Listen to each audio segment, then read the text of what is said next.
What's going on, guys? Jacob over here, coming to you with yet another video today, the third one of the day, with some more Packers news for you. In fact, this whole video I'm really going to be kind of recapping and rounding up everything that's happened today in free agency for the Packers. Four gigantic moves. Uh, we'll start with the most recent one. The Packers have signed free agent safety Xavier McKinney to a 4-year, $68 million contract. Xavier McKinney is 24 years old, and he is widely regarded as one of the best safeties in the league. Was one of the top free agent safeties on the market. The Packers had previously been linked to him, I believe it was yesterday, and today it was shown that the Packers actually had some significant interest in him. And then following the Aaron Jones cut, they signed him maybe about an hour after that was announced. So, pretty eventful day.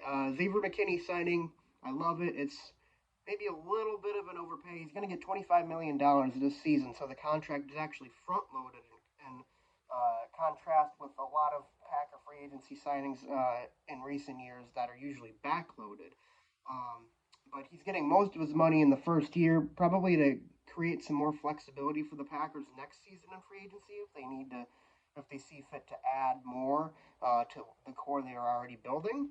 But the McKinney signing, I mean, you're getting one of the top safeties in the league. I mean, it's massive. It's probably the biggest overall signing the Packers have made, player wise, like in terms of how good the player is for since at least 2019. And in fact, this offseason is probably the most significant, most eventful offseason the Packers have had since 2019 when they signed four different players. I feel like it was all on the same day. They signed Zadarius Smith, Preston Smith, Adrian Amos, and Billy Turner, all within, it was either the same day or within a few days of each other. But this is very reminiscent of that in terms of today.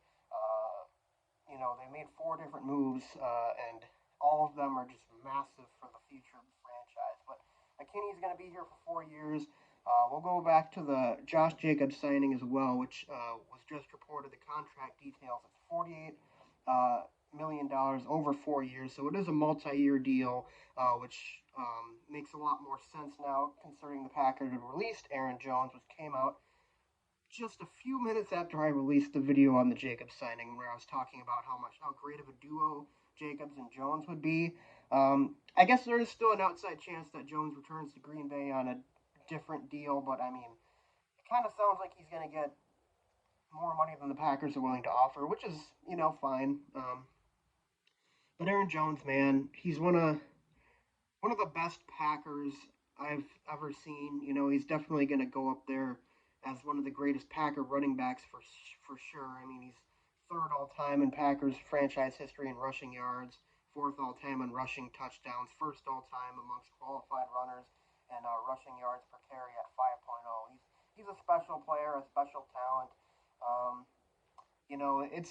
I'd say it's a bit of a risk getting rid of Jones, but I mean, and replacing him with Josh Jacobs, who I think Jacobs probably has a little bit more upside than Jones, but the risk is also a little bit greater because Jacobs had quite the down year last year, and I guess it remains to be seen whether or not that was more on him or more on the offense he played in. I would say it's probably more on the offense he played in, and the complete mess that was the 2023 Las Vegas Raiders. But I guess that kind of remains to be seen. But then you also factor in the fact that the Packers got Xavier McKinney as well. Who knows if they do that, if they go and do that, if they keep Aaron Jones. But Xavier McKinney addresses probably the weakest point of the Packers defense, which is the safety position, and makes it one of the strongest points of their defense. I mean, it's like a quickest turnaround you can imagine, absolutely. But of course, the D-Box signing, or the D-Box cut as well, saved $20.9 million in cap space. So overall, it's been a really, back and forth day in terms of, not only emotions, but also, the Packers cap situation. They free up money here, they spend money here, they free up money here, they spend money here. The Jacobs deal, by the way, it's 4 years, $48 million, which seems like a pretty steep price tag. But I did see that only $12.5 million of that is guaranteed, which is very, very similar to the deal that Aaron Jones signed. back in March of 2021, where they were trying to get him back on the Packers. And actually, I think I made a video of Jones's career highlights all the way back then, thinking that that was going to be it for his career, and they ended up signing him back for 4 years, $48 million, and then that was $13 million guaranteed. This is $12.5 million guaranteed, so it's a very similar deal to that. I guess we'll see what happens with Jacobs. I don't know how much of it is incentive based or not. I'm sure a good portion of it is. If he returns to any sort of production that was similar to the 2022 season, it's going to be very, very well worth it. He ran for over 1,600 yards and had, I think, double-digit touchdowns that year. He was the best running back in the league and ran for 4.9 yards per carry. So, it's I guess it's not as risky as you might think.